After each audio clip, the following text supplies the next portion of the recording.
Bybel sê ons moet die dinge roep wat nie is nie soos of dit bestaan. Is jy reg om oorwinning te ontvang vandag? Amen. Kan julle 3 met julle 2 gou help? Ons is 3, wat 2 of 3 in die naam van die Here vergader. Daar is hy. Amen. Ons gaan hierdie woord sê, gaan tot 3 tel, gaan ons skree, toppunt van ons stem, oorwinning. Moenie terughou nie. En dan wil ek hê, nadat ons dit geskree het 1 keer, dan moet die hele gemeente ook skree oorwinning. Oorwinning oor die vyand. Oorwinning oor jou stryd. Amen. Oorwinning uit die donker plek uit waar jy sit. Amen. Oorwinning oor jou omstandighede. Amen. Een woord. Oorwinning oor die vyand. Amen. 1, 2, 3. Oorwinning! Prys die Here. Amen. Prys die Here.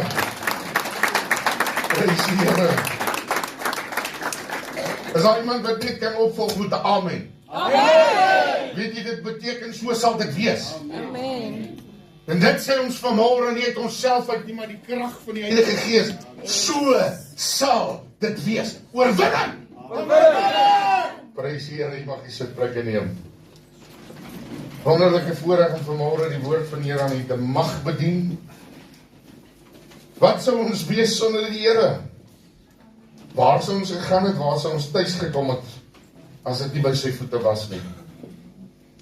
Vra dat die Bybel sal oopmaak in Daniël die 3de hoofstuk, sê een van die beste en bekendste gedeeltes en bepreekste gedeeltes in die boek van Daniël. Maar ek het afsonder oor hierdie gedeelte geruime tyd al. Maar die Here praat met sy volk soos hy wil. Wanneer hy wil, nie op ons keuse nie, maar sy keuse. Eerste vers van Daniël 3, koning Nebukadnesar het 'n beeld van goud gemaak. Sy hoogte was 60 el. Sy breedte 6 el. Hy het dit opgerig in die dal Dora, in die provinsie Babel. Nou, ek wil net daar stil staan vir 'n oomblik om dit vir u te verduidelik dat 60 el 30 meter hoog is. En dat 6 el 3 meter breed is. Nou, as ons dit net in ag neem, 3 meter by 30 meter hoë standbeeld, wat opgerig is vir die volgende rede. Daarna het Nebukadnesar die landvoogde, die bevelhebbers en die gouverneurs, die raadsmande en die skatmeesters, die regters, die hoofamptenaars en al die bestuurders van die provinsie laat versamel, dat hulle moes kom na die inwyding van die beeld wat die koning Nebukadnesar opgerig het.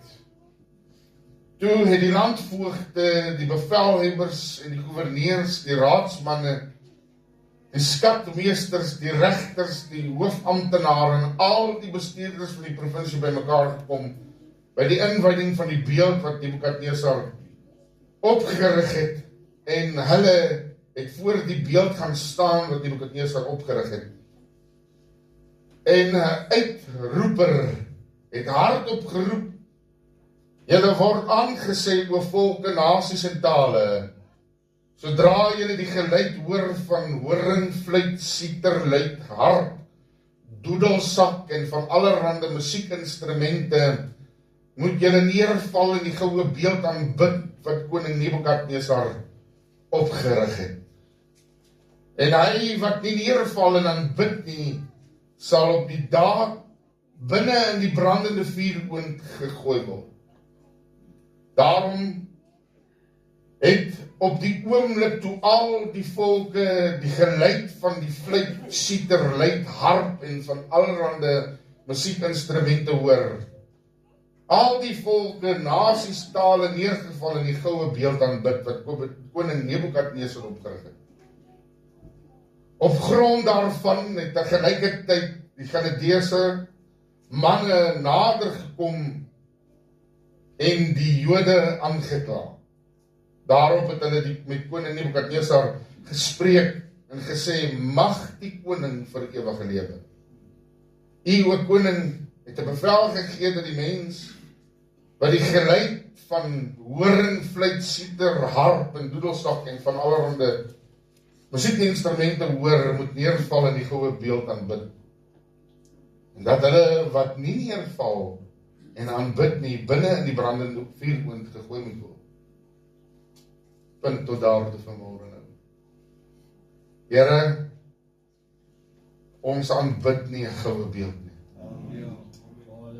Ons bid en aanbid nie 'n sterwende koning nie. Maar ons aanbid U alleen. Dankie Here dat U krag gee aan U woord. Dat U dit tot vervulling wil bring onder U mense. En dat U vanmôre doel het met dit wat hier sal uitgaan. Mag koning Jesus vir ewig lewe. In Jesus naam en die volk sê. Hou daarvan as daar antwoord terugkom so spoedig en vinnig. Ons lewe in 'n geweldige tyd. En weet jy, in hierdie tyd wat ons lewe is soveel dinge wat in die verlede gebeur het, weer besig om sy kop uit te steek. Ons sien in die lengte en breedte van Suid-Afrika tempels opgaan, met goue beelde waar volgens mense gaan buig. Die gebruik in daardie dae was dat die koning Nebukadnesar eintlik aanbid moes geword het. En hierdie beeld was heel waarskynlik 'n beeld van homself. En daardeur moes dit vir hom seker baie verrykend gewees het, as hy sien dat al die nasies, volke en tale voor hom as mens kon buig. En voor hierdie goue beeld wat hy opgerig het. Vanmôre wil ek vir u vra, is daar dalk in u lewe 'n goue beeld wat opgerig is? Die waarheid is dat die rede hoekom dit goud was die manier waarop rykdom bewys was. Goud was dit waarmee hulle hoë transaksies kon doen. Hierdie koning het gegaan en hy het hierdie goud gesmelt, al sy skatte, al sy offers, om hierdie beeld voor skares en skare mense op te rig. Dit veroorsaak dan nou eintlik die aanbidding van menslike inkomste. Vir dit wat in jou sak kan kom, het hulle voor hom gebuig. Met ander woorde, het hulle eintlik maar mammon aanbid. Nou, ons weet vanmôre dat die woord van die Here kom uit en sê vir ons, kies vandag wie julle sal dien. Dien my of kies vir mammon, maar dien net een van hierdie gode. Ons weet dat die hoofskrif van ons 10 gebooie sê vir ons dat, nommer 1, ons mag God alleenlik aanbid en geen God naams hom sit nie. So met ander woorde, hierdie koning sy rykdom en eer ook op 'n hoë gestalte voor hom neergesit, sodat mense hom in sy status moes aanbid. Wat sou hy gewees het as hy nie die koning was met al die rykdomme nie? Wat as dit was as hy die een was, die slaaf by die hek? Maar jy weet, die Here het 'n behaal om dinge vir mense te wys en baie vinnig ook. Terwyl hy daar besig is. En al die volke, nasies en tale val voor hierdie roemryke eer en aanbidding neer. Hy het nie dit 'n maklike saak gemaak nie. Hy het doedelsak, hy het al die instrumente moontlik wat hy in die hande kon kry, bevel gegee om te begin te speel. Maar het ek gevra, blaas die trompet in 3 tone. Daar was 'n rede daarvoor. Want nie van een van ons het al die trompet van die Here gehoor nie. Ons weet nie van sy toon, of in middel C of in ons Pinksterkoortjie styl E-flat of wat hy gaan wees nie. Maar ons weet daar gaan 'n trompet wees. Terwyl hulle besig is om in hierdie skare hierdie beeld te aanskou, is daar skielik die speel van musiek. Jy sien, die vyand is 'n fake. Wil jy hoor wat ek sê? Hy probeer alles wat in die koninkryk is gebruik en manipuleer, sodat mense dit in die wêreld kan gebruik ook. Hoor dat ek vir julle sê, ek's baie lief vir musiek, allerhande musiek. Maar daar is gevaarlike musiek ook. Musiek wat nie bedoel was om God te verheerlik nie, maar die vyand te verheerlik. Ons moet ons oor instem om te luister na dit wat God verheerlik en nie die mens of iets anders te verheerlik nie. Amen. Want so vinnig kan ek vir julle sê dat wanneer musiek speel, beïnvloed dit mense se gedagtes, mense se atmosfeer om hulle, en dit wat gebeur, beïnvloed en penetreer jou dag, baie keer om jou haastig of tot nie te laat voel. Hulle het bevind op 'n stadium dat in 'n baie bekende restaurant, as hulle die mense wil laat sit en rustig verkeer, dan speel hulle harmonieuse musiek, en die mense sit baie rustig en eet, maar as hulle dan nou klaar geëet en dit kom by die punt om te betaal, dan speel hulle baie vinnige musiek, dan raak die mense ook haastig, betaal hulle check en gaan uit. Ek kry by sekere winkels, as ek ingaan, is daar sekere musiek wat nou deesdae aan plekke speel, dat ek voel, het stop my by die deur. Het jy dit al ervaar? Ek wil hê jy moet kennis neem van hierdie goede, want daar is 'n verskil tussen wêreldsmusiek en kerkmusiek. Die kerkmusiek wat gespeel word gespeel ter ere van God. Die wêreldsmusiek ten opsigte van die wêreld. Ek dink daar's min Afrikaanse liedjies wat nie handel oor brandewyn en seepartytjies nie. Het jy dit al agtergekom? En hulle speel daai braaivleisliedjies sodat as ons hom nou begin te speel, as ons hom hier van die kant sal speel, braai almal vanmiddag. Dis rarig hoe dit is, dit beïnvloed mense en dit beïnvloed jou denke. Want as jy die hele tyd iets roep, dan kom dit na jou toe. So hou op die vyand oproep in elke situasie, want as jy sy naam noem, dan kom hy. Hy is soos 'n hondjie. Kom Woefie, dan kom hy. Ek wil nie as die vyand sy naam nie noem nie. En dit is ook wat gebeur het terwyl hulle besig is om te buig voor hierdie groot goue beeld. Was die vyand in hulle midde. Sy hele doel was om die lofprysinge van God se volk tot niet te maak.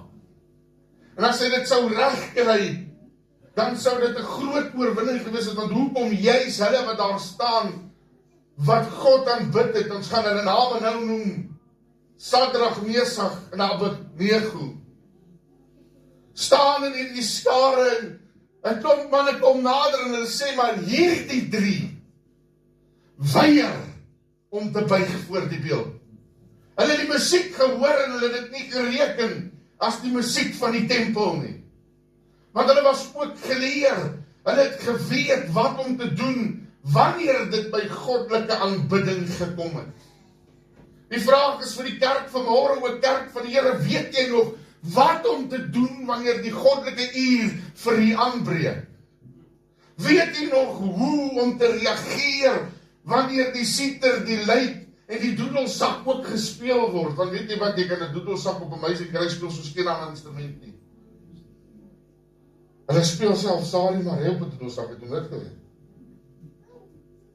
Maar nou wil ek vir dit vertel vanmôre, wanneer die geklanke van God 'n gebou binne gaan, hoe reageer jy? As die musieke van die Here plek binne gaan, hoe ervaar jy dit? Wag jy gou om, wanneer jy in die kar het, klim weer gou die radio aan te sit, en net weer die wêreldsmusiek in te neem.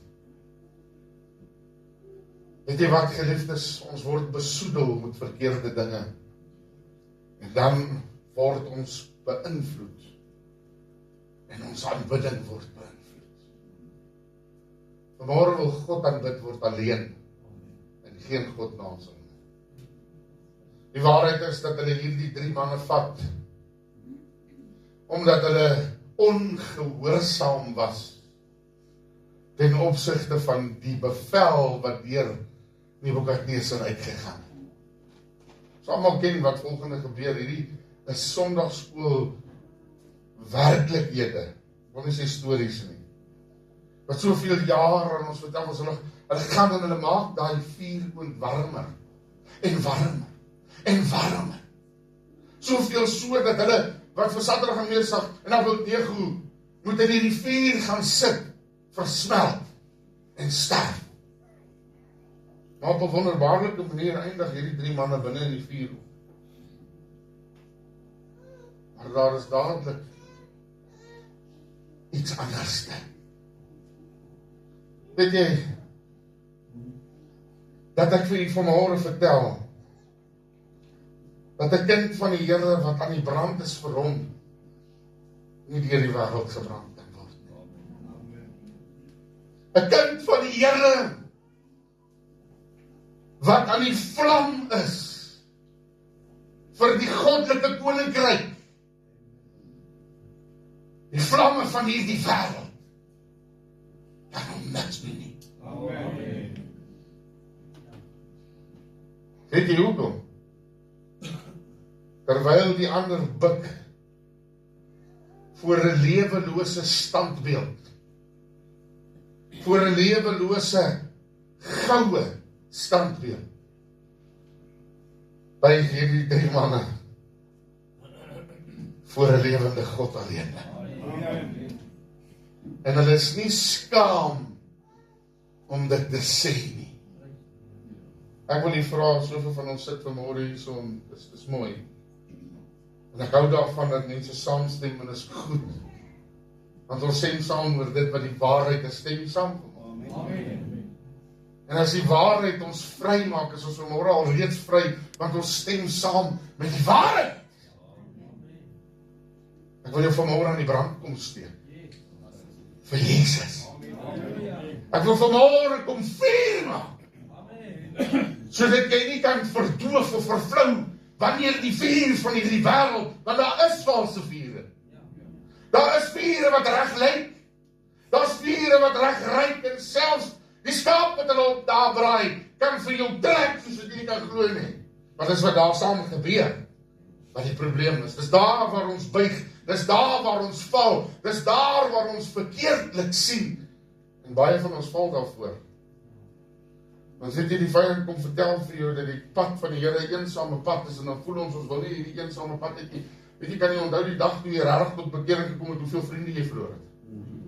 Kan jy onthou hoeveel van hulle weg was, maar daar's 'n verskil tussen jou en hulle wat in die wêreld agtergebly het, hulle wat buig nog voor die standbeeld. Want hulle doen dit onwetend. As jy nie vir die Here is, is jy teen die Here. So maklik soos dit. Jy kan nie met 2 voete staan, een in die geloof en een in die wêreld nie. Jy's of een of warm of koud, of jy's nêrens te vind nie, maar jy kan nie lou wees vir die Here nie. Jy moet begin te spoed vang. Sadrag en Mesach, Abednego staan binne in hierdie vuurkoond. Dit is die begin van my bediening, het ek vergeet elke keer hoe die name werk. Sê iemand vir my, moet onthou saal, sak, meel, sak en appeltjie 1 oog. So van daar af kan ek dit nou onthou, Sadrag, Mesach en Abednego. Vanmôre het ek jou dalk 'n lyn gegee om dit te onthou. Want hy koppel ook name daaraan, dit maak dit makliker vir jou vorentoe wanneer jy ook hierdie storie gaan vertel. Want ons bou getuienis in hierdie kerk vanmôre. Dat die Here gekom het om jou weer verkeer warm te maak. En luister, terwyl hulle in daai vuur staan, die offervuur, want in daardie vuur was die offers van hierdie aardse ongoddelike koning gewerp. Hy wou hulle offer vir sy goue beeld. En weet jy wat gebeur? In 'n oomlikse tyd toe hulle in die vuur kyk, toe sien hulle iets buitengewoon. When they looked into the fire, they saw something extraordinary. I would actually say extraordinary. Because in a moment's time, they saw the Son of God walking in that fire amongst sê ek my sê, en ek weet nie nou. Ek het dit tot in Engels al sê.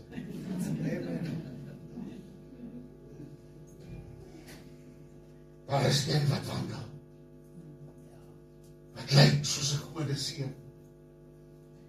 En weet jy wat sê my Bybel daaroor? Hy sê, ek sal jou nie begewe nie. Ek sal jou ook nie verlaat nie. Al gaan jy deur die vuur, ek is met jou.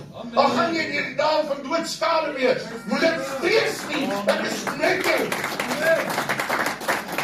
Omdat dit vergeet, want ons sien die beeld, ons sien die vuur, ons hoor die musiek, en weet jy, dit steur ons, en dan wanneer dit ons steur, en ons raak gepla met allerlei dinge, dan raak ons selfs gepla, soos my ma sê, as mense wat gepla is met die maan. So was hulle gepla met die standbeeld van Nebukadnesar, want as hy daar staan, die koning het 'n bevel gegee, luister, nie elke bevel is 'n goddelike bevel nie. As dit nie van die Here afkom nie, sny dit af, raak ontslae daarvan, en moet dit nie volg nie. As die gouvernement nou sê, die kerk is klaar, ons gaan nou allemaal by die stadion by mekaar kom, daar is 'n vorige president wat ons voor moet buig. Hulle doen dit. Nou al. Buig nie. Voor 'n dooie koning nie. Ek is in die brand. Vir die koning van alle konings. Ek het vlam gevat. En ek sal nie laat doodgaan nie. Jesus wandel in die midde van sy kinders. Wat aan die brand is vir hom. Wat steel vanmôre jou vuur? Is dit die reusagtige 60 meter hoë of 30 meter hoë 3 meter standbeeld wat voor jou staan? Is dit die gedagte dat jy jou lewe kan verloor as jy vir God iets kan doen? Weet jy, kom maar gaan vir jou sê, ons gee ons lewe prys om vir die Here voor op die dansel te staan. As jy gedink het, dit is maar net, dit is die ou pastoor, kyk daar so. Nee broer, ek sê vir jou, jy gee jou lewe op om vir die Here iets te doen. En ek doen dit met graagte. As ek dit weer moet kies, broer, suster, dan doen ek dit weer. As ek weer moet kies, gaan ek bediening toe of bly ek daar, as 'n polisieman, dan sê ek vir jou, bye polisie. Want ek gee my lewe op vir hom, wat my nie verlaat nie, wat my nie begewe nie, wat saam met my wandel, al is ek in die vuur. Weet jy wat is vir my die indrukwekkendste gedeelte van hierdie hele ding? Toe daai manne uit die vuur uitkom, toe hulle klere nie eers aangetast deur die rook van die vuur nie. Toe ryk hulle nie soos die vuur nie. Toe lyk hulle nie soos die vuur nie. Hulle hare is nie geskroei nie. En hulle wandel voor die koning uit.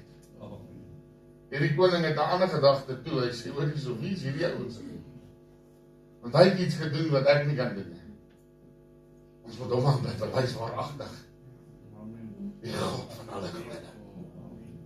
Dat selfs die ou met die goue standbeeld kon dit erken. Vanmôre vra ek vir jou, voor wie buig jy? Buig jy voor die mens? Dis 'n harde ding, want mense wat teenkanting het in hulle hart op hierdie stadium sit en dink, ag pastoor, waarmee is jy besig? Weet jy, ek sê nie, jy moet nie gaan werk nie. Jy moet gaan werk. Jy moet 'n inkomste bereik. Die Bybel sê jy moet werk. Want wie nie werk nie, mag nie eet nie. Moet 'n inkomste, maar moet nie ooit in jou lewe dat dit vir jou afgod word. As dit 'n afgod word, is dit groter as God. Kan ek voortgaan met die bediening? Verwees dit bietjie vreemd vanmôre. Niemand nie, prys die Here. Hebreërs 13 vers 5 is hier 'n belofte. En as Jesus wat hierdie belofte maak, hoor wat sê hy vir ons? Hebreërs 13 vers 5 sê, julle gedrag moet vry wees van geldgierigheid wees. Wees tevrede met wat jy het, want hy het gesê, ek sal jou nooit begewe en jou nooit verlaat nie. Amen. Sadrag, Mesach en Abednego het geweet, dit gaan nie oor die beeld nie, dit gaan nie oor die koning nie, dit gaan nie oor hulle status nie. Op daardie stadium was hulle landgouverneurs gewees, hulle was bevelhebbers, hulle het mense in die wetenskappe geonderrig, hulle het goed geweet wat die normale mense nie geweet het nie, want God was met hulle, en daardeur kon hulle sekere dinge verrig, wat die normale mens nie kon doen nie. Wil jy iets bied aan jou kinders, dink jy dat 'n geleerdheid dit gaan doen? Ek wil vir jou sê, bied om die Here, en die geleerdheid kom saam met dit. Wil jy iets weet? Wil jy weet waar is ons toekoms? Ons toekoms is nie in die hand van 'n Naldo of 'n Madas-dek iewers waar geld gegooi word nie, maar dit is in die hand van die Here. Amen. Wil jy weet waar is die toekoms van jou kinders? In die hand van die Here, want hy sal saam met hulle wandel, hy sal hulle onderrig gee, en hy sal hulle leer van alles wat hulle pad vir hulle vereis. Gee jy vir jou kinders die Here? Dis baie van ons wat kinders het. Ek is ook nog 'n kinders, my ma en my pa lewe nog. En ek wil u sê, my ma het my die Here gegee. Ek is vanmôre hier, omdat sy vir my die Here gegee. En ek is vanmôre die staande nie, ek hang in die genade van die Here. Ek kan geen plek sê dat ek staande is op myself of my eie nie. Want ek is afhanklik van hom. En ek noem dit vanmôre in soveel woorde, ek hang af van hom, of ek môre nog my asem sal hê. En terwyl daar nog doel in my lewe is, dan sal die Here voorsien dat daar vir my asem is. En dan sê ek vir jou weer eens, as daar nie vir my doel is om te lewe nie, dan sal die Here my kom haal, dan sal ek vir ewig saam met hom wees. Dan dit gestop. Maar weet jy wat, vanmôre het die Here ook 'n doel met u lewe, en 'n doel dat u hier is. Hy is saam met jou in jou vuur. Inteendeel, op die dag van Pinkster, toe hulle saam staan en vertrek eendragtig saam. En hulle stem saam oor die wonderwerke van Jesus, en hulle bely sy bediening. Toe val die vuur. Die Heilige Gees vuur. As jy dit wil hê, die Bybel sê ons moet geensins dubbelsinnig wees nie. Ek wil hê dat ons eensinnig moet wees, eendragtig sy naam groot maak. Ervaar jy die Here vanmôre nie? Amen. Die Here wil jou verander, die Here wil vir jou iets gee, wat jy gister en eergister nie gehad het nie. As jy dit snap vanmôre, dan gaan jou lewe draai. Hoor jy, dis nie prosperity nie. Want daar kom moeilike dae in 'n kind van die Here se lewe ook. Daar kom dae wat dit swaar kan gaan met jou. Daar kom dae dat die teenkanting van die vyand vir jou te veel raak, maar dit is die tye wat jy moet regop staan, wanneer die standbeeld pronk, wanneer die musieke gespeel word ter ere van dit wat jy nie aanbid nie. Ek buig nie voor 'n standbeeld nie. They wouldn't bend, they wouldn't bow, and now they wouldn't burn. They wouldn't bend, they wouldn't bow, and now they would not burn. Ek is nie 'n afgodsoffer nie. Ek word nie op 'n altaar versmelt vir die naam van 'n afgod nie. En ek sal nie oorgee, omdat ek daar gaan 'n fight wees oor. As hulle kom en hulle sê, hulle gaan die pastoor offer, Parys, Here, ek is reg vir daai ding. Ek sal vir my rooi lintjie om die kop sit. Geloof my, ek het my laat dink gister. As die kinders hier rondgestoot in 'n grybaan. Loop jy. Ek het foto's, ek sal hom wys. Parys, Here. Maar geliefdes, weet jy, wanneer ons iets doen ter ere van die Here, dan is die Here saam met ons in dit. Wil jy nie net 'n oomblik iets doen vir my nie, man? Nee, moet dit nie vir my doen. Doen dit vir die Here. Sê net, prys die Here. Sê ja, dis die Here wat dit gee. Prys die Here, ek hou van daai reaksie. Wanneer daai reaksie uitkom, is dit in opsigte van hom. Efesiërs 6:14 sê die volgende woorde. Staan vas. Wat sê hy? Efesiërs 6:14. Ken jy hom? Ek gaan daar.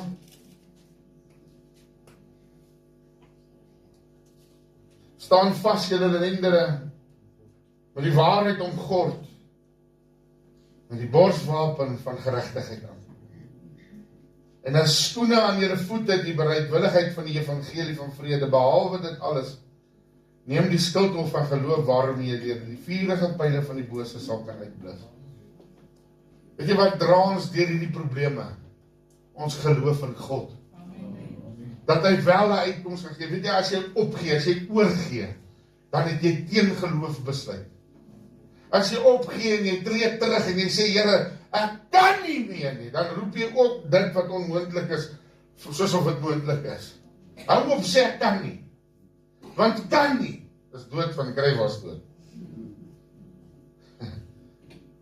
Want hy dra al sy laste saam met hom.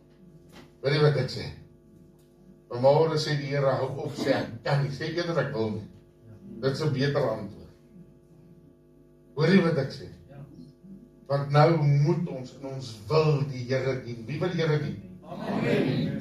So gaan ek hardelik sê, wie wil voor die standbeeld buig? Wyk Satan. Ja. Onthou jy hoe die ou mense gereageer het? Rabba Satan! Was jy skaam om dit te doen nie, hoor? Ons het hom dicht van Plitsenaar en Rodepoort gehad. As hy sien as iets in die diens verkeer, dan gaan hy so maak. Ons het nog, hy stof sy klere af. Later toe hoor ons, hy klap die duivel wakker. Ek vat hom nie aan nie. Ek het dit geleer. Broer Brian het my mooi geleer. Maar weet jy, soms moet jy ook vir hom sê, wyk Satan. Hy moet dit hoor. Hy moet nie sê, kom nie so boetiekie nie. Hy is nie my broer nie. Hy is my vyand. Want hy is God se vyand. En hy is Jesus se vyand. En hy is die Heilige Gees se vyand. En daarom het ons daar die gemeenskaplike vyand vanmôre in die kerk ook. En vanmôre kan ons sê, wyk Satan! Jesus, wanneer dit nie in die wil gekom het nie, het hy selfs die apostels gesê, wyk Satan. Weet jy dit? Dat ek doen die wil van my Vader vanmôre. As jy beklee met jou vleesklere vanmôre. As jy aangetrek met die lofprysinge van die Here vanmôre. Want God lewe onder die lofsange van sy volk, nie die doedelsakspelerij van die wêreld nie. As jy met my vanmôre. Die Here wil jou seën. Die Here wil jou oprig. Die Here wil die vuur van jou af laat wyk. Kom ons kyk gou wat kan 'n vuur wees in ons lewe. Want die lewe dryf ons na 'n vuur toe. Die lewe kan jou dryf in so 'n rigting om vasgevang te word in dwelms. Dis 'n vuur vir my.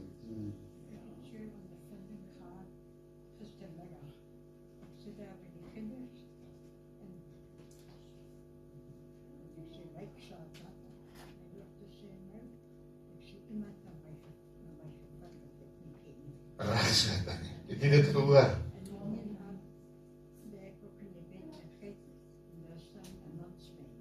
Ja. Ja. Dan is dit is weg. Prys die Here. Wanneer is 93? 92. 90. En die tannie het nog steeds sulke ervarings. Dit gaan nie in jou lewe verdwyn nie. Die vyand gaan probeer manifesteer. Maak nie saak hoe jong of hoe oud is, dit is jou plig om vir hom te sê, wyk Satan. Weet jy dit? Dit is net vir my mooi bewys dat dit vir ons almal maar daar is. Ons is in 'n worstelstryd, nie teen vlees en bloed nie, maar teen die magte en die owerhede en die ligste self. Tannie, dankie vir daai getuienis. Want weet jy, ek het ook daardie getuienisse. Hulle sê tannie sit in haar huis en terwyl sy in haar sitkamer besig is eensaam, is daar ewe skielik 'n houtjie in die venster en die tweede een breek die venster. En daar klim 'n man deur die venster. En sy skree, "O, die leeu van Juda stam." Hulle sê daai man het daar soos 'n roket by die venster uit en hy hardloop. My bure hoor hierdie geskree en die venster wat breek en die polisie jaag om tegemoet te kom. En toe hulle daar kom, toe gee die man homself oor. Hy sê, "Julle vat my nou tronk, julle vat my net nie terug na daai moes toe nie." Sê, "Hoekom?" Sy sê, "Nee, daar die hond." Sy roep nie die hond of die man nie. Sy roep die leeu. Nou geliefdes, wanneer jy in die situasie is, wie roep jy? Roep jy die doedelsakke? Jy kan die koning wat jou in die vuur gooi, roep jy hom? Nee. Jy roep die oorlogskoning. Koning Jesus, die leeu van Judas stam. Wanneer jy hom aanbid, luister, hulle kan buig vir hierdie wêreld se geld, hulle kan buig vir hierdie wêreld se inkomste, maar as jy buig voor die Here, sal hy jou openbaar en hy sal jou ook verhoog op die regte tyd. Die Here hou nie terug sy hand van 'n weldaad nie. Dit lyk partykeer bietjie stadig, maar hy's nooit laat nie. Hy's altyd op tyd. Ek haas om myself klaar te maak. Ons moet nog nagmaal gebruik vanmôre. 2 Korintiërs 4 vers 1 sê ons gee nie moed op nie. Want ons het 'n hoërpriester. Daai priester se naam is Jesus. 2 Korintiërs 4 vers 1 sê daarom aangesien ons hierdie bedieninge het volgens die barmhartigheid wat ons ontvang het, gee ons nie moed op nie. Jy kan sien wanneer jy met 'n kind van die Here te doen het, hulle is meer barmhartig as ander. Dis nie dat hulle staan met die handjies gevou nie, nee broer, ek byt en borrow niks nie. Ek wil vir julle sê, wanneer iets in my pad langs kom, glo ek, dis die Here wat voorsien. Kan ek jy nog so staaltjie vertel daaroor? Ek dink ek het dit al hier gedoen, die vrou sit in haar huis op, sy is baie arm weduwee, en die kaste is leeg, en sy begin te bid voor die Here, en elke dag op 'n sekere tyd, dan bid die vrou kliphard, Here, stuur en voorsien net vir my iets. En die buurman, wat 'n ateïs is, hy glo nie in God nie, en hy glo ook nie in die duiwel nie, kom daar aan en hy sê vir haar, luister, ek is nou moeg vir jou geneel, vat hierdie klomp inkopies wat ek vir jou gekoop het. Sy sê, dankie Here. Hy sê nee, jy verstaan verkeerd, dis ek wat dit vir jou gegee het. Hy sê, maar dankie Here.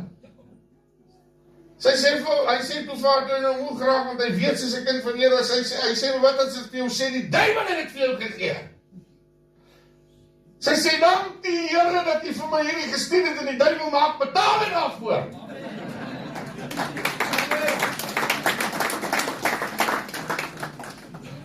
Dis hoe dit waar.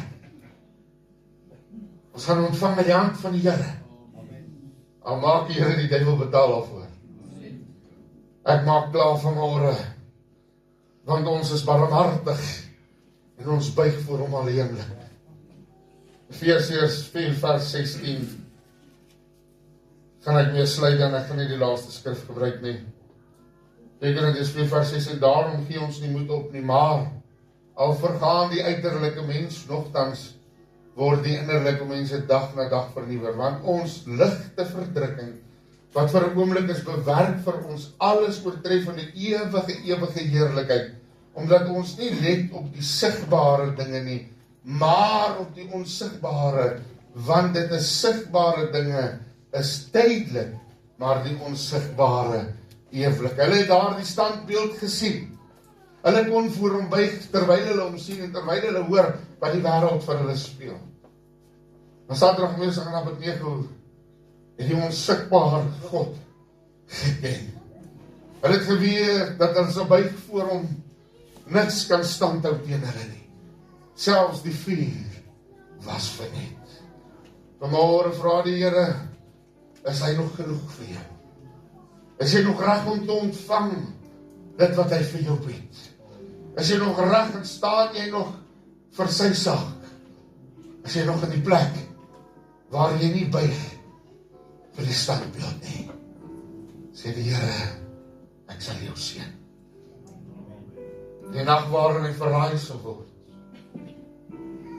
het hy die brood geneem en het gebreek. En hy het gesê, dit is my liggaam wat vir julle gebreek word. Net so ook die beker na die maal met hierdie woorde, dit is my bloed, Nuwe Testament. So dikwels as julle daaruit drink, verkondig julle die dood van die Here Jesus Christus tot hy kom. Wie dan op onwaardige wyse hierdie brood eet en beker drink, sal 'n oordeel oor homself spreek. Maar die mens moet so van die brood en die beker eet en drink. Want weet jy wat, geliefdes, as ons nie weet nie, Vanmôre was dit daardie bloed wat jou bedek van die wêreldse vuur. Dis daardie brood wat jou leer om die regte spys in te neem. Ek gaan vra dat ons sal staan. Ek gaan vra dat my broer vanmôre van ons seun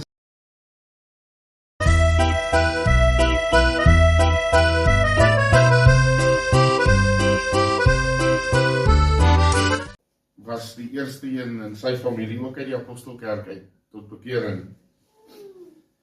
En hy praat op 'n stadium hieroor, hy sê hy het gewerk by 'n substasie as elektriesien. En hy loop verby 'n klein kerkie daaronder in Albertsville, Johannesburg. Dit was waar hulle begin het om dienste te hou. En van ons kerk se groot name was daar betrokke, Pastoor Prinsloo onder andere. En hulle hou dienste en hy hoor hierdie geraas. Daardie jare het hulle nie met musiekinstrumente nie, maar wel met 'n tamboerijn voorgestaan. Hulle het die tamboerijn gespeel en gesing en tog die Here se naam op die manier groot gemaak. Daardie jare het hulle ook gesê, een kom met 'n getuienis, een met 'n lied, een met die woord. En terwyl my oupa hierdie partytjie hoor, van die werk af gekom op die Sondagmiddag met sy halwe nip brandewyn in die sak. Hy sê toe hy sy kop by die deur insteek, toe kry hy 2 groot hande om beet in die kop en delg die duiwel uit hom uit. Hy was die eerste ene in sy hele familie wat werklik tot bekering gekom het. En al die jare het hy getuig en gesê hy sal eendag so wil gaan terwyl hy die Here dien. Daar was 'n pastoor Botha wat in Newlands, Johannesburg op die stadium toe hulle daar gewoon het, besig was met werk in die doopbad. En wyl hy besig was met die werk in die doopbad, is hy oorlede. My oupa het altyd gesê, what a way to go. While serving the Lord, while doing God's work. Jare daarna, terwyl hulle in Pretoria Wes is en die groot gedeelte van die familie in Newlands woonagtig was, en ons daar kerk gegaan het, kom kuier hy vir ons, en hy het nie 'n diens gemis nie, in 'n ander dorp was en ons Ledekerk is hy daar. En baie bekwame in musiekinstrumente, het sy trekklavier saamgebring, en hulle vra toe vir hom om 'n lied te sing terwyl ons besig was. En hy speel sy trekklavier, en toe hy die lied klaar maak, sit hy die trekklavier voor hom neer. En hy duik vooroor en hy sê, in die huis van die Here. Sy huis toe. Vanaand sê ek vir, what a way to go. While serving the Lord. Sê pastoor Botha het gesê, die Here moet hom kom haal, wanneer hy op spoed is. En so het hy ook gegaan, toe hy op spoed was vir die Here. Waar sou ons wees sonder die Here vanaand? Wie sou ons wees sonder die Here? Ek het baie idees daaroor. Ek het baie drome gehad wat die wêreld vir my gegee het om te droom.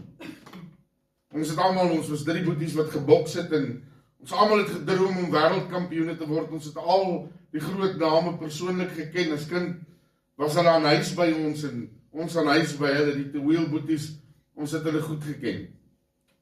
Syde van Johannesburg, goed daar geboks en ek het gedroom dat ek eendag ook 'n bokskampioen sou word. Maar die Here het ander planne. Nou veg ons die vyand. Ek is nie 'n bokskampioen nie. Maar as ek eendag my hoof neerlê, hoop ek die gesegde gaan wees as een van God se kampioene wat nou huis toe gaan. Ek weet nie hoekom ek vanaand so emosioneel is nie, maar die Here is hier. Amen. Hierdie gedeelte in die woord van die Here is vir my baie kosbaar. Psalm 23. Ek wil hom 'n bietjie opbreek vir u vanaand, sodat u die perspektief kan sien waarin dit bedoel was. Ek het nie notas saamgebring nie, want ek ken hierdie gedeelte, want ek het hierdie gedeelte probeer bestudeer in diepte. Nie almal verstaan nie die ou woorde van Psalm 23 soos wat ons dit net lees nie. Ons weet dat dit gaan oor die Here is my herder. Kom ons begin daarmee. Psalm van Dawid, Psalm 23. Die Here is my herder.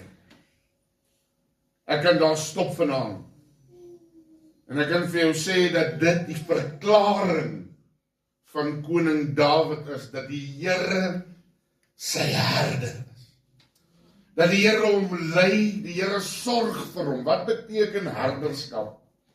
Herderskap beteken dat God vooruitloop en seker maak dat geen skade hom kan, of hy wie hy lei, sal volg nie. Herderskap, om dit in God se hand te sit, is om te weet dat hy self sal sorg vir jou kos, vir jou medisyne, vir die plek waar jy veilig heen gelei word in die aand om te slaap, want 'n skaap staan nie in wei in die veld in die aand nie. 'n Skaap gaan lê, skaap gaan na sy kraal toe, en daar waar hy rustig verkeer, daar kan enigiets hom oorval. Daarom moet skape opgepas word. So koning Dawid verklaar uit die oogpunt van 'n herder, want koning Dawid homself was 'n herder. Hy het geweet wat dit was om agter die skape te wees. Hy het geweet dat as die leeu kom, sal hy hom verslaan in die beerlin, dan sal hy haar verslaan. So hy verklaar God as die hoogste gesag in sy lewe. Die Here is my herder. So ons kan sien dat die verklaring daaroor baie meer beteken net in die intrapslag as wat ons ooit kon bedink. Die Here is my herder, en vanaand verklaar ek dit ook terwyl ons dit lees. Die Here is ook my herder. Is die Here u herder? Amen. Verklaar dit saam met my. Die Here is my herder. So nou verklaar jy die oppermag van God oor jou lewe. Die Here is my herder. Hier kom nou die tweede gedeelte. En daar is nog vele gedeeltes wat hierin voortkom. Het is net 'n psalm, maar daar is soveel om in te drink, soveel om te eet, soveel om van versadig te word. Niks sal my ontbreek nie. Dit wat goed is, hierdie is 'n verklaring oor voorsiening. Niks sal my ontbreek nie. Dit wat goed is uit die hand van die Here, sal hy nie weerhou van sy kinders nie, maar hy sal dit vir hulle gee. Die Here sal vir my voorsien. Ek het al klaar om as my herder. Nou weet ek moet op sy hand vertrou. Nou sê die woord vir ons, hulle wat op die hand van vlees steun, kan nie geluk vind nie. Maar hulle wat op die hand van die Here vertrou, hulle sal voorsien word. Die Bybel sê, en hy verklaar hierdie woorde, waar twee van julle oor 'n saak saamstem en daaroor bid, so sal dit wees. Hy sê, wanneer julle klop, sal vir julle oopgemaak word. Hy sê ook, en luister mooi, wie soek, sal vind. Die catch hierso, is dat ons God se wil wil soek. Die catch hierso is eintlik maar eenvoudig, dat niks slegs en dergeliks uit die hand van die Here vir ons gaan gegee word nie. Niks sal my ontbreek wat goed is nie. Ons het vanaand 'n paar getuienisse gehad en ek kan hoor dat die Here u nader bring aan dit wat goed is. Die Here bring 'n lafenis vir die wat dors is. Die Here bring genesing vir die wat siek is. Die Here bring vriendskap vir die wat eensaam is. En weet jy, ek gaan vir u sê, om Jan moet nooit vir die Here opbewerk nie. Terwyl u die geluk soek by die Here, sal die Here sy geluk altyd oor jou laat skyn. Amen. Niks sal my ontbreek nie. Hy laat my neerlê in groen weivelde. Hierdie is 'n verklaring tot Here, ek aanvaar dit wat U vir my bied. Ek sal die rus vat wat U vir my gee. Groen weivelde vir 'n skaap is wonderbare voeding.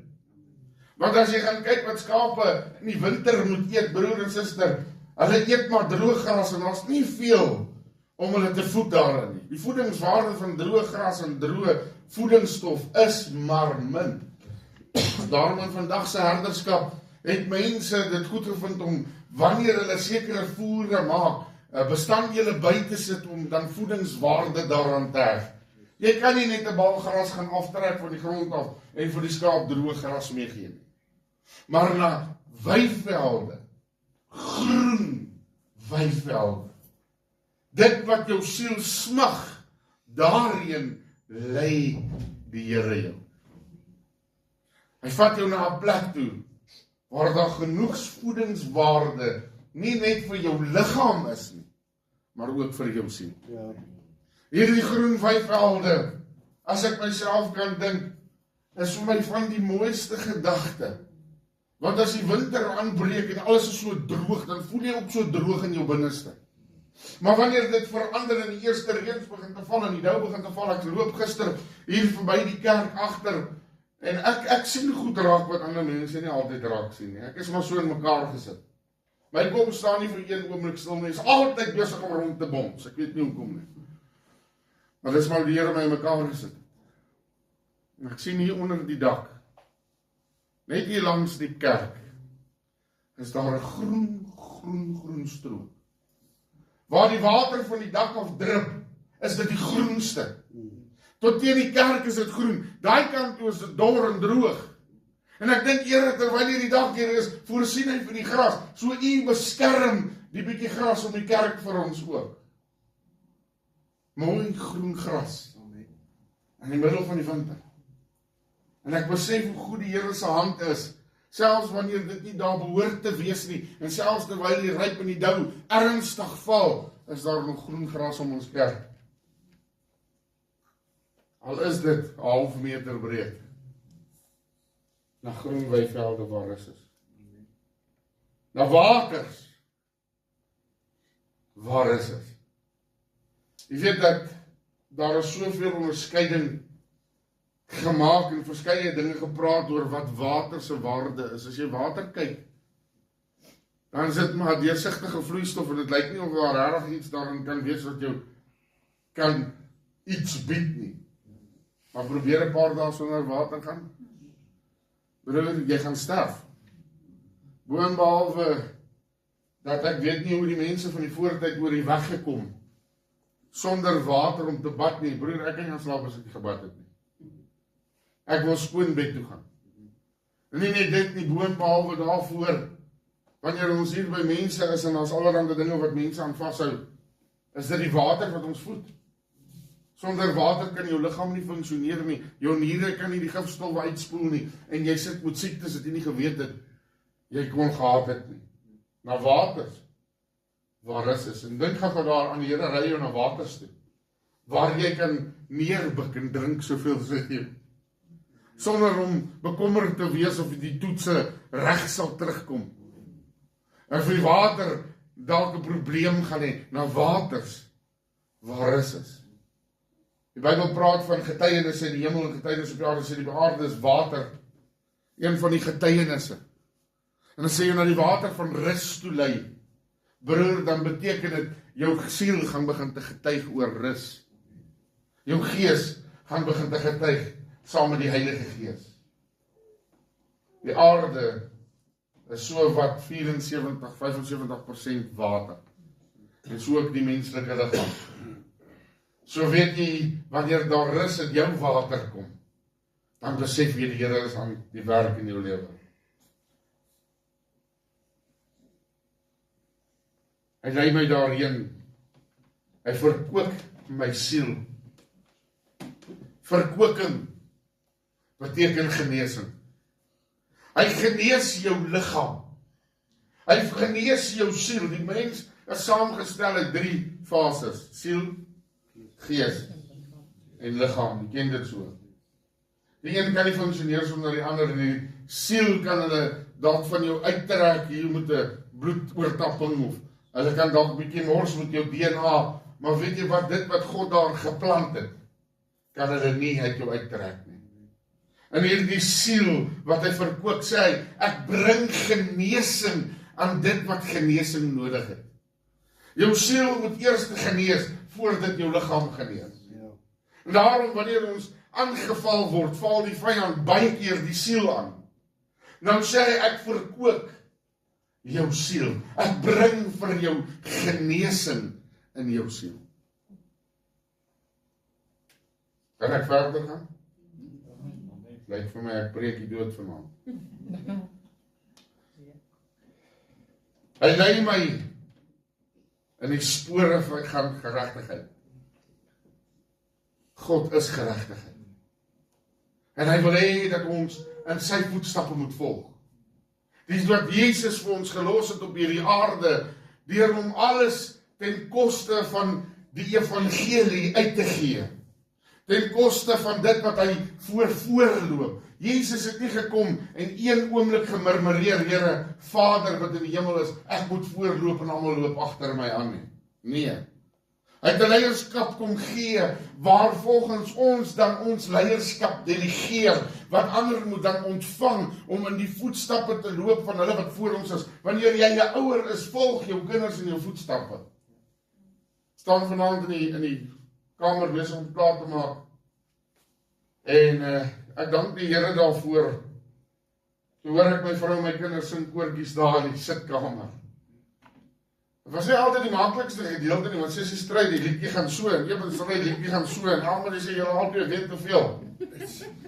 Maar nietemin hulle het nog steeds die woord van die Here gesing, hulle het gesing. En ek weet dat eendag, ver van hier af sal hulle praat met hulle kinders en vir hulle vertel, ons het koortjies gesing in my pa se huis. Saam met my ma het ons koortjies gesing, al het ons nie altyd saam gestem daaroor nie. Maar ons het koortjies gesing, ons het in die voetstappe van ons ouers beweeg. Waardige voetstappe van geregtigheid, wat die Here ons in wil lei. Dit wat ongeregtig is, moet nie daar volgens loop nie. Maar nie gaan en sê, die Bybel sê, beproef alle dinge en bou die goeie nie. Maar weet jy wat sê hy net daarna? Dit wat welgevallig vir God is. Niemand lees daai gedeelte nie. Hulle lees die eerste gedeelte, en as dit by God nie inpas nie, as dit by die kerk nie inpas nie, as dit by die Here nie inpas nie, laat staan dit. Dit is nie goed vir jou nie. Hoor jy? Ek maak het seker.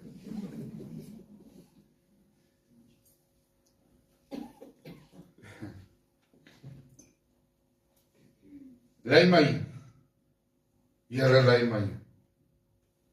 Kan ek vanaand vir elkeen van u sê, Here, lei my. En laat die Here u lei. Hy het 'n doel. Want dit is op jou ontwil dat hy jou lei.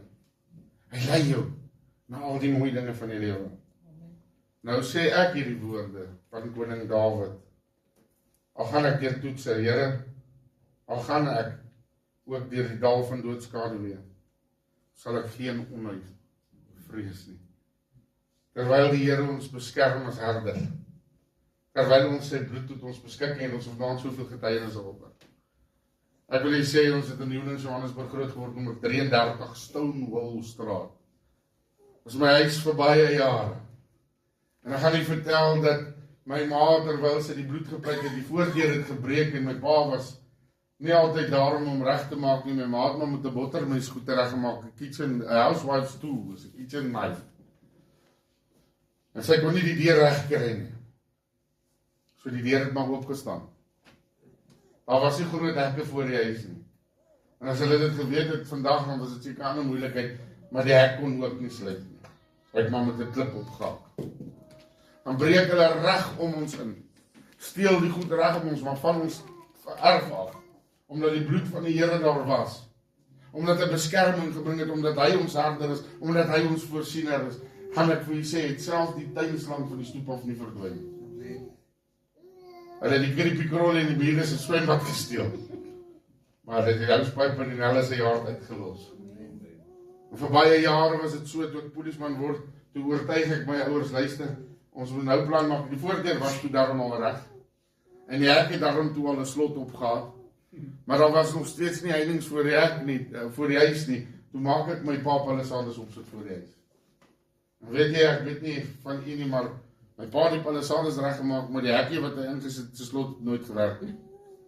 Tot hulle die huis verkoop het, toe sê gedwing om het reg te maak, sodat die nuwe mense veilig agter die hoë hekke kan wees. Ek weet nie hoe dit vandag daar gaan nie. Ek het lanklaas navraag daaroor gedoen, maar ek kan nie waarborg dat dit wat lating, dat daar agtergelaat is, geniet nog steeds die beskerming van die Here vandag ook. As die Here besit geneem het van 'n vertrek, ek het ontmoetings in my pa se huis gehad. Ek het ontmoetings met die Here gehad as 'n seun van 10, 11 jaar oud, besoekinge gehad van die Heilige Gees. En ek gaan nie vertel dat die Here draai nooit sy rug op. Ek staan in die pastorie, nou so 'n paar weke terug in die stort, toe herinner die Here my, onthou jy, toe ek besoekinge gedoen het door jou, toe ervaar ek die Here in die huis, hier in die pastorie in Sekunda, presies op dieselfde manier, soos wat ek die Here ontmoet het in my pa se huis. Want die Here is my herder, niks sal my ontbreek nie. Ek gaan asem klaar te maak en daar's nog 'n mooi ding wat vir ons voor lê. Ek sal geen onheil vrees nie, want U is my stok en my staf, en U staf vertroos my. God se geregtigheid en dissipline in ons lewe maak vir ons groot deure oop. Dis wanneer die diens hierdie tyd van die aand bereik, dat ek senuweeagtig raak, en dan raak jy al hoe stiller. Nommer 1 is stok, kan gebruik word om geslaan te word. Maar die Here gebruik daai stok om ons te tigtig, beteken, want as jy tigtig diegene wie jy lief het. Ek moet jy sê, ek was seker een van die Here se stoutste kinders gewees. En as daar pakke sla is, ek het hulle almal verdien. Ek het hulle almal gekry ook. As ek 'n trap verkeerd gesit het, dan was dit daar. Jy het so gesê, jy het so gedoen. En dan kom jy hou. En weet jy wat ek gaan nie vertel, dis nie snaaks nie. Maar so het ek die lesse in die lewe begin te leer. Want die Here ken my ook. En hy weet hoe ek gaan reageer wanneer hy sekere dinge doen. En ek gaan nie vanaand vertel, was dit nie vir die tigtiging van die Here nie. Was ek seker nie lewend vanaand nie. Die dissipline wat daarmee saamkom, is iets anders dan wanneer jy in die weermag was, en in die polisie, dan leer jy ander dissipline, jy leer om alles klinies skoon te maak. Jy leer om goed met wim op die vloer af te vee, wat jy nooit gedink het jy kan afkry nie. En jy leer om braas te pulle toe, soos dat hy kan blink soos 'n spieël. En snaaks hoekom dat hulle nooit daai braas weggeblaas het nie. Dit was nog soliede braas. Jy daai ding so ding gevryf na ruk. Ek dink as die weermag nog vandag aan was dit sulke ding venstersluitjies gewees wat oorgebly het, wat so politourium vorm. Oggend, middag en aand. Ja, ons het ook ons bedde met die diksies gevryf. Met skeerroom. Seker gemaak jy slaap op 'n boks onder die bed, nie op die bed nie. En as hulle jou vang, gooi hulle jou bed in elk geval om. Want dan het jy nie gedissiplineer om vroeg op te staan om jou bed op te maak. U berei die tafel vir die aangesig van my teerstanders. U maak my hoof vet met olie, my beker loop oor. Ek wil hier 'n koortjie vertel. En weet jy dan, verander dit dalk so 'n bietjie perspektief vir jou. Ek hou daarvan om te sing, This Little Light of Mine, I'm gonna let it shine. Want dit is 'n lig wat die Here vir my gegee het. En wanneer ek hierdie lig laat skyn, dan skyn dit van my binneste af buite toe. En dit maak die donker areas in my lewe lig. En wanneer dit die donker areas in my lewe begin te lig maak, dan irriteer dit baie keer ander mense. Want die lig skyn helder en jy kan hom nie verdoof nie. En nie almal hou daarvan dit is helder lig in sy oë skyn nie. En wanneer daar die helder lig begin te skyn, dan wil baie mense of die lig uitdoof of so. Maar moenie daaroor bekommerd wees nie, want ek gaan die een ding vertel, as die Here jou herder is, sal hy jou lig nog helderder maak.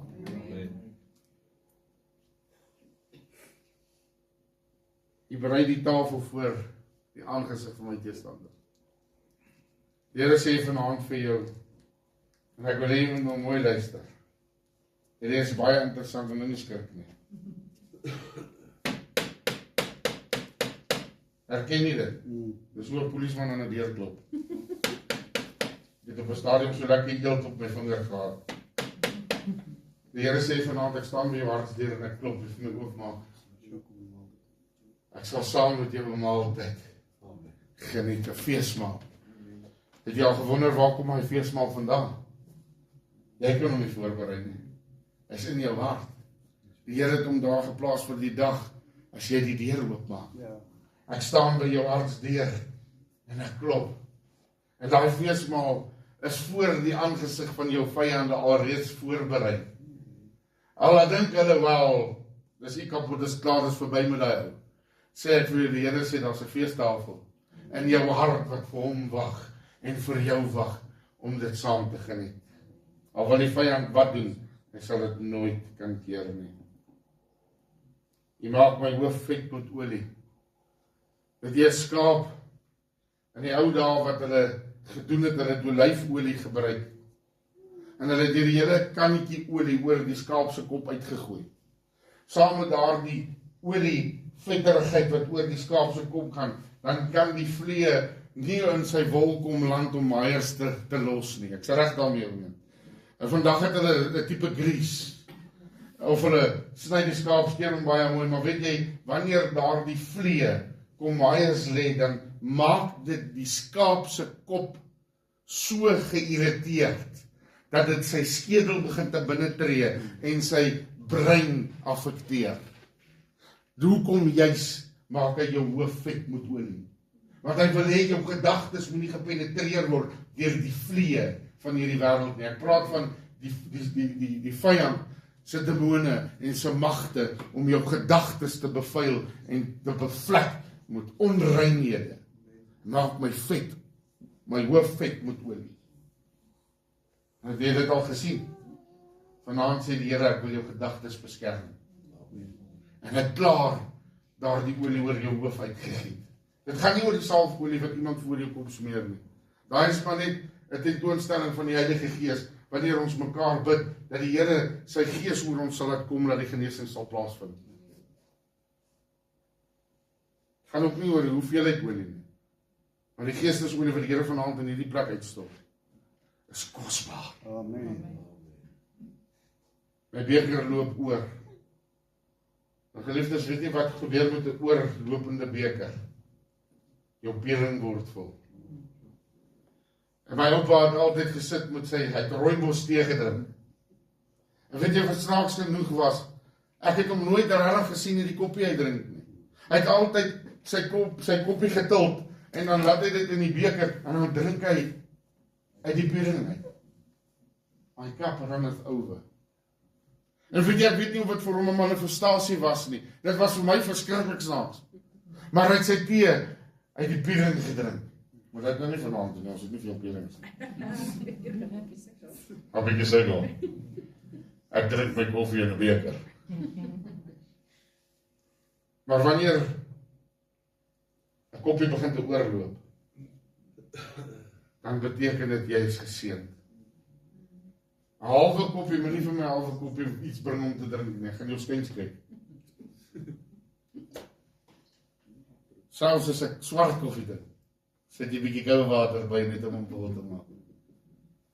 Maar luister geliefdes, wanneer jou koppie oorloop, dan getuig jy van die seëninge van die Here. I'm bubbling over. Ek loop oor van die vreugdesolie van dit wat die Here vir my gedoen het. Net goedheid en guns sal my volg. Dit praat van die seëninge van die Here. Dit praat wanneer al hierdie dinge in belyn is, dan kom die seëninge, die guns van God. Al is jy in moeilike tye, verwag die guns van die Here daarin. Die Here gebruik baie keer 'n ongeluk om mense op die regte pad te bring. Die Here baie keer bring iets of laat iets toe. Hy bring dit nie, hy laat dit toe, sodat ons weer op die pad van sy geregtigheid kan kom. Tot eer en verheerliking van God, het ons almal getuienisse.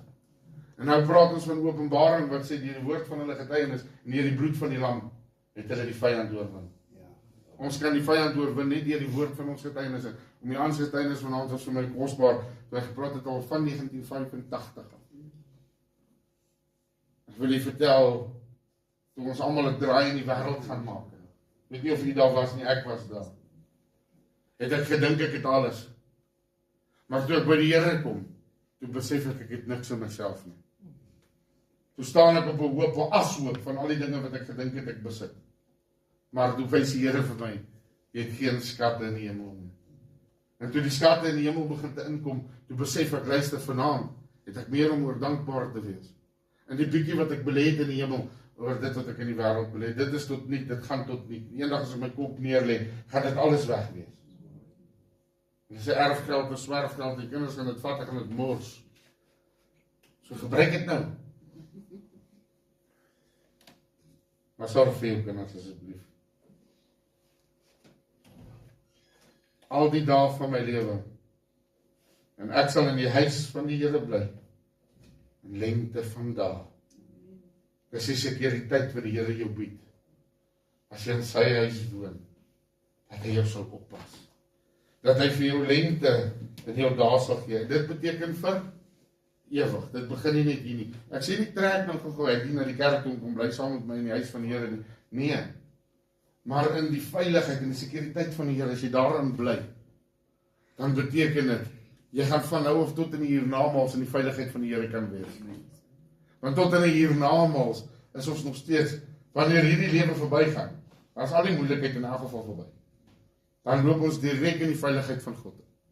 En daar sal nooit weer skelm wees, of 'n dief wees, of een wat lieg, of een wat besteel, of een wat beroof, of een wat jou werk vat, of een wat jou afdank, of een wat jou tot niet wil maak.